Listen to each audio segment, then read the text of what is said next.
जैसा कि आप जानते हैं कि युवा शक्ति चप्पे चप्पे में जाकर आपको हकीकत और सिर्फ हकीकत से रूबरू करवा रहा है। इसी क्रम में हम ये कोलकाता पोर्ट विधानसभा क्षेत्र में अभी आए हैं, जहां बिहार के कद्दावर मंत्री और नगर विकास मंत्री श्रवण कुमार जी हमारे साथ हैं। ग्रामीण विकास मंत्री हैं और श्रवण कुमार जी जो काफ़ी समय से यहाँ जो इनके तकरीबन 41 उम्मीदवार जेडीयू को मजबूत करने में लगे हुए हैं, अपने अपने भाग्य को आजमा रहे हैं। श्रवण जी हमारे साथ हैं। का भंग हो रहा है, वैसे परिस्थिति में लगता है कि मध्य मार्ग का रास्ता यहाँ के लोग अपनाएंगे और जो अच्छा लगेगा लोगों को, जो लगेगा कि हमारा विकास हो सकता है, तरक्की हो सकता है, अमन और शांति भाईचारा लाने में कामयाबी मिल सकती है इनके माध्यम से, तो निश्चित रूप से हमारे जनता दल के जो उम्मीदवार हैं मंजय राय जी, इस इलाके के सभी वर्ग का, सभी समुदाय का और ख़ास करके युवा पीढ़ी का इनको सहयोग मिल रहा है और आने वाले दिनों में बेहतर परिणाम ये देने की कोशिश में लगे हैं और जब लोगों का आशीर्वाद और स्नेह मिल रहा है तो बेहतर परिणाम देंगे। जैसा कि आपने कहा, नीतीश कुमार जी का एक बेहतर ट्रैक रिकॉर्ड है और 41 उम्मीदवार, तो क्या आपको क्या लगता है कि ये कितने उम्मीदवार और किस तरीके से आपने ममता बनर्जी की भी बात करी, इससे पहले सीपीएम की भी सरकार थी, तो विकास कहीं ना कहीं आपका ये कहना है कि विकास नहीं हो पाया है। यहाँ का जो चुनाव है और इतने हिंसात्मक चुनाव में, कई चुनावों को यहाँ हमने देखा है कि हिंसा की गिरफ्त में रहता है, तो आपको क्या इलेक्शन कमीशन से या फिर ऐसे जो अथॉरिटी है उससे क्या मांग करना चाहेंगे? देखिए, राजनीति में हिंसा का कोई स्थान नहीं है और जो लोग हिंसा करके राजनीति में अपना प्रतिष्ठा बढ़ाना चाहते हैं, अपनी उपस्थिति दर्ज करना चाहते हैं, वो टिकाऊ नहीं हो सकता है। और मैं समझता हूँ जिनको संविधान में, जिनको कानून में, जिनको संसद में, लोकतंत्र में, संसदीय प्रणाली में जिनको भरोसा विश्वास है, वो हमेशा अमन चाहते हैं, शांति चाहते हैं, प्रेम चाहते हैं, भाईचारा चाहते हैं। और जिस राज्य के अंदर, जिस देश के अंदर आपसी मिल्लत नहीं हो, प्रेम नहीं हो, आपसी भाईचारा नहीं हो, न वो राज्य तरक्की कर सकता है। राज्य को आगे बढ़ने के लिए वहाँ पर शांति चाहिए, प्रेम चाहिए, मिल्लत चाहिए, भाईचारा चाहिए और कटुता तो किसी भी कीमत पर नहीं होनी चाहिए, तभी वो राज्य तरक्की कर सकता है। कितनी सीटों पर जीतने का आपका दावा है या फिर कितनी सीटों पर आप लोगों ने मन बनाया है कि इतनी सीटें निकल जाएगी? देखिए, ये तो कहना मेरे लिए मुनासिब नहीं होगा, क्योंकि यह तो कोई अहंकारी व्यक्ति ही इस दावे को पेश कर सकता है।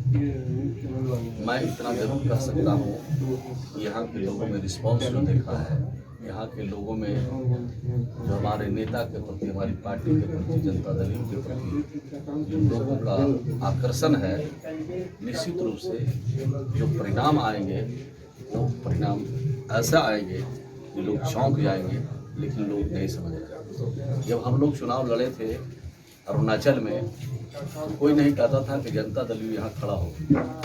जब नागालैंड में चुनाव लड़े थे तो कोई नहीं कहता था कि यहाँ पर जनता दल का खाता खुलेगा। और वहाँ की जनता ने जो आशीर्वाद दिया, स्नेह दिया, उससे हमारा सिर्फ खाता ही नहीं खुला, बल्कि वहाँ की सरकार में मंत्री भी हम रहे थे। आखिरी सवाल कि अगर इस बार यहाँ की जनता, जैसा कि आप बता रहे हैं कि मौका देती है, तो निश्चित रूप से ये समझा जाए कि नीतीश मॉडल ये लागू होगा यहाँ भी आपके विधायकों के द्वारा ही। और दूसरी चीज की युवा शक्ति के माध्यम से आप यहाँ के वोटरों से क्या अपील करना चाहेंगे?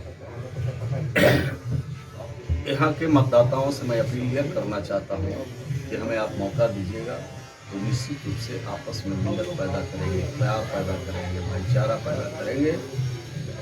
और जो काम सीपीएम ने नहीं किया, जो टीएमसी ने नहीं किया, वो काम करके यहाँ के लोगों की खिदमत में पेश करेंगे। अमन और शांति हमारे लिए प्रायोरिटी होगी, न्याय के साथ विकास का जो हमारा एजेंडा है वो हमारी प्रायोरिटी है। श्रवण कुमार जी, इनका कहना है कि अगर यहाँ की जनता हमको मौका देती है तो अमन और शांति को कायम करेंगे और विकास के पथ को और भी प्रशस्त करेंगे। हमारे साथ यहाँ के उम्मीदवार मंजीत राय मंजय राय हैं। मंजय राय से भी जानेंगे कि मंजय क्या स्थिति है आपकी। नमस्कार, मैं मंजय राय।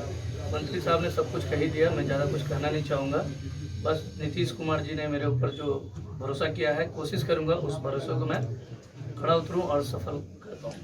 आप एक युवा है, युवाओं से क्या आह्वान करेंगे? युवाओं से कहूँगा कि वो विकल्प देखें, मुझे विरोध के रूप में नहीं, विकल्प के रूप में मुझे देखें। और नीतीश जी जैसा बिहार में चला रहे हैं, हम लोग कोशिश करेंगे, अगर हम लोग जीतते हैं तो यहाँ पे अपना।